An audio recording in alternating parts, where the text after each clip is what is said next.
Welcome back to Old Man, Old School, and a Cat. So a lot of you emailed me and wanted some information on supplementation. So let's get right into it. We're going to talk about that right now. Hey, get out of there. All right, so why are supplements even important? Well, back in the 20s, before factory farming, most of the vitamins and minerals were found in the soil, and the soil had a full complement of vitamins and minerals and enzymes.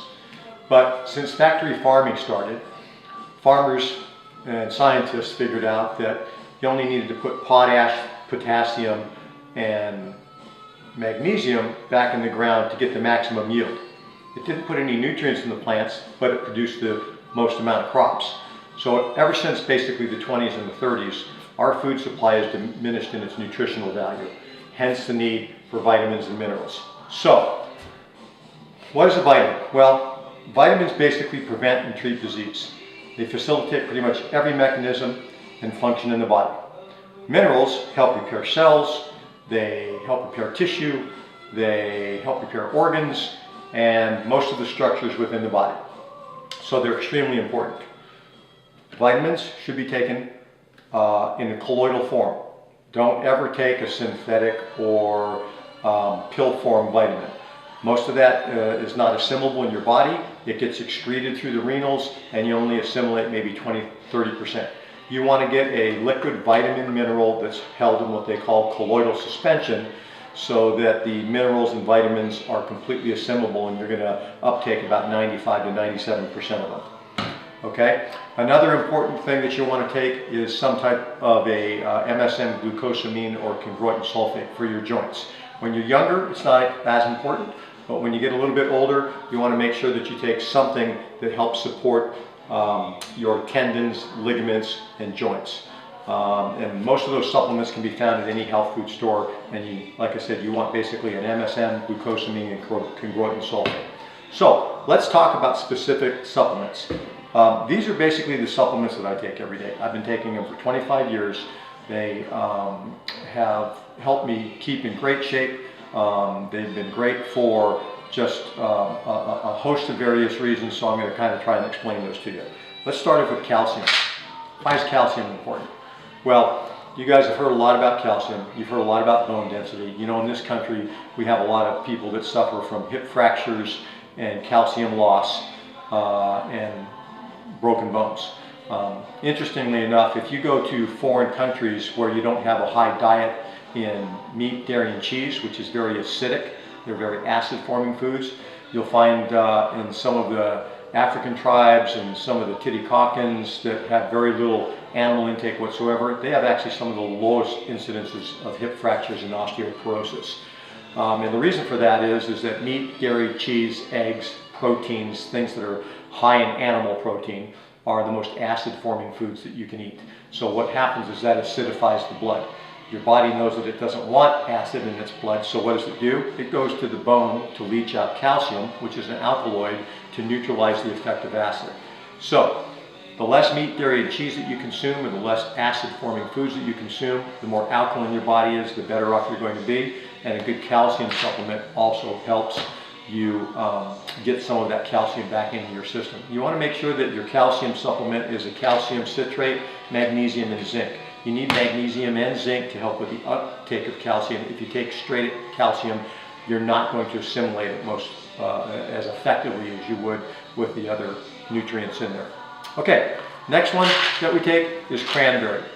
What's cranberry good for? Cranberry is good for urinary tract, for kidney support, for your stomach, for your gums. It's just a good all-around urological support for your body. Vitamin E.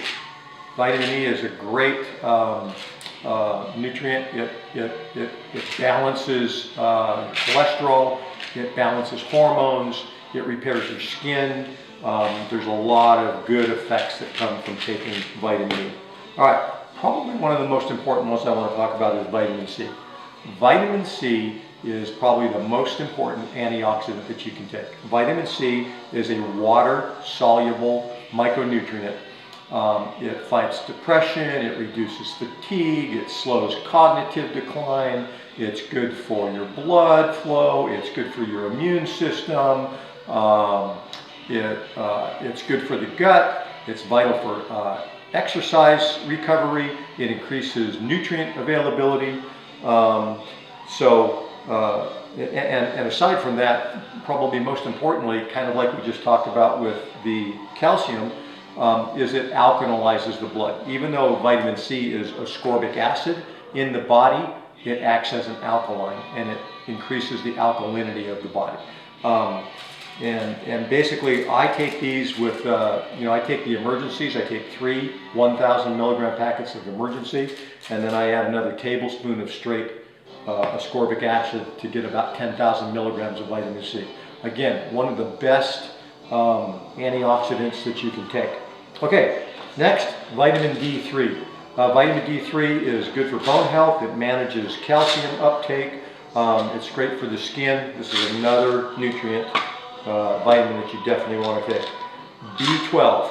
B12 is good for maintaining energy. It's good for preventing memory loss. It's good for heart conditions and good for just general heart health. Also good for skin, and it also aids in digestion. All right, CoQ10. CoQ10 is another substance that's found in every cell of your body. Your body produces it. Unfortunately, because there's so many toxins in the environment, you intake so much stuff from the air you breathe and some of the processed foods that you take in, that your body doesn't produce enough CoQ10. So you want to definitely take a good CoQ10 supplement. All right, saw palmetto or prostate. This is mostly for men. Saw palmetto and any kind of a good prostrate is just good for the renals. It's good for your urological system. It also helps with testosterone production. So it's a good male supplement that you want to take. Okay, speaking of testosterone, one of the best natural testosterone supplements you can take is an herb called Tongkat Ali. It's a natural herb that basically improves your own body's natural production of testosterone. If you're a guy specifically around my age, you're in your upper 50s, early 60s, oftentimes doctors put you on testosterone replacement therapy or testosterone shots. You want to get off of those things. They're horrible for your hormones. They create a lot of imbalance in your body. They wreak havoc on your immune system. They create mood swings. There's a whole set of reasons that you don't want to be on any kind of synthetic testosterone. I've had people take this with amazing results. I take them every day, and the people that say they don't work, well, I just had a doctor's visit, physical done at Kaiser, and I had my testosterone level tested just for the heck of it.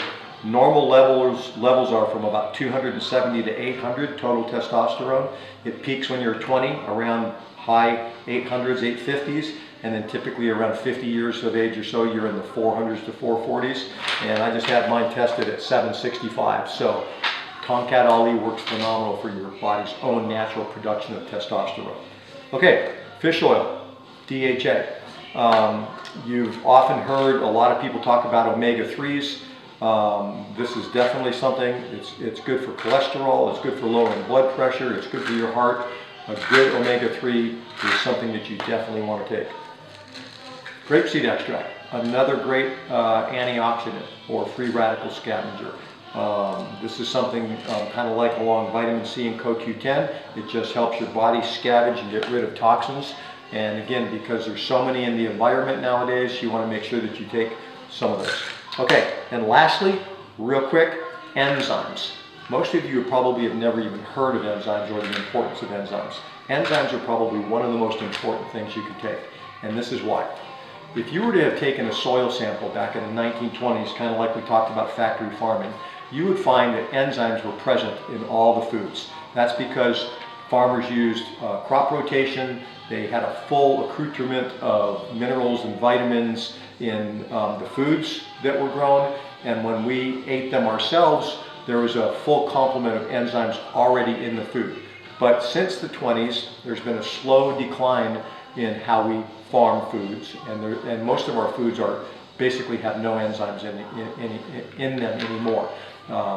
Like I said, if you took an enzyme sample of somebody's saliva in the 1920s, they would have no enzymes in the saliva. There was no need for it because it was completely in all of our foods. If you take a saliva sample now, we're loaded with enzymes because there's no enzymes in our food. And here's the thing, everybody has an enzyme bank. You're born with a fixed number of enzymes. When those enzymes run out, you cease to exist. Have you ever heard of someone say they died of natural causes? Died of natural causes means that their enzymes quit. Enzymes are the catalyst for every process in the body, and when we start to not have any more enzymes, all of those processes start to break down and we start to have organ failure and a lot of other issues, and that's what natural death is. So you want to make sure with every meal you take some good enzymes so that you're not constantly depleting your bank account. Okay, so I haven't taken mine today. This is just happens to be the time that I would normally take them in between my intermediate fasting period when I'm fed, which is basically from 3 p.m. to 7 p.m. So like I said, I use 3 vitamin C packets, another 7,000 milligrams for a total of 10,000 milligrams of vitamin C, which is right here. Another thing that I take that's a great idea is a green drink. It's basically just a powder form. You just take a scoop of it, you pour it right in your vitamin C, and this has got organic alfalfa or organic chlorella, organic blue-green algae, barley, sprouts. It's just a whole bunch of green foods that are really, really good for you and produce another rich environment of antioxidants. So I just basically mix all that stuff up in a glass. It's kind of gacky a little bit. I mean, it's not horrible, but if you mix it up, it's not that bad. And this is what I do basically in my fed period. I take my vitamins, I just take a big swig of them. You're supposed to take a capful, doesn't matter. MSM glucosamine chondroitin. Another big swig. And if you look right here, these are basically all the pills that I take, all the supplements. So I'm just going to grab those, put them in my hand, best I can, so you guys can see them all. I've been taking these for probably 30, 35 years. Alright, just take all that with your vitamin C, ascorbic acid in your green drink.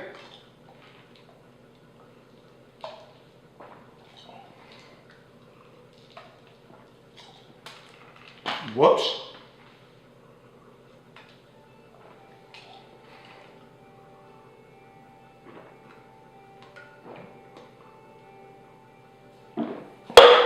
All right, there you go. Excuse me.